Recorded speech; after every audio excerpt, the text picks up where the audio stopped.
Hello guys. So, ito na po ay sa cancer. Okay. So, kung kayo po ay makaka-resonate dito, para sa inyo to ha. Mga cancer.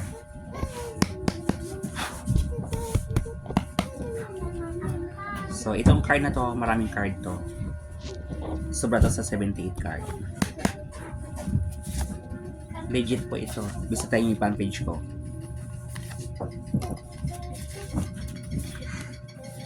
Kakain mo boses na. Oo. Anong oras na? 7:59. Oh, hala. Nakaramdam ako ng pag-alog. So guys, nakaramdam ako habang ako, ay anong sabi 7:59, nakaramdam akong pag-uga, tapos yung butiki tumitik-tik.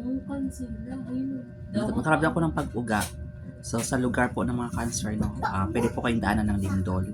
May lindol akong naramdaman na sense, naramdaman, umuga po siya. So bago matulog, lagi kayong magdarasal ha. May parating na lindol.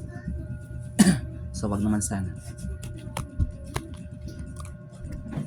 Okay, so pinapakita dito no sa cancer kung kayo po ay makaka-resonate dito para sa inyo to ha. Okay. So, sabi dito, ingatan niyo yung health niyo kasi pwede kayong magkaroon ng spiritual ng sakit. So, kung lagi kayo nagdarasal, mas palakas yung pananampalataya sa taas kasi pwede kayong magkaroon ng spiritual na sakit. So, yan po sabi ng card.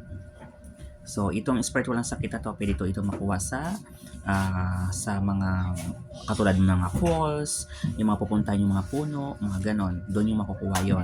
Pwede kayong manono or maingkanto or whatever. So, lagi mag-iingat. So, meron akong babayla na kikitaan dito. So, wala kayong ibang pupuntahan kundi lalapit kayo sa manggagamot. Okay? So, iba naman sa mga cancer is may pagka-shaman. May hantulad din kayo sa isang babaylan. Okay?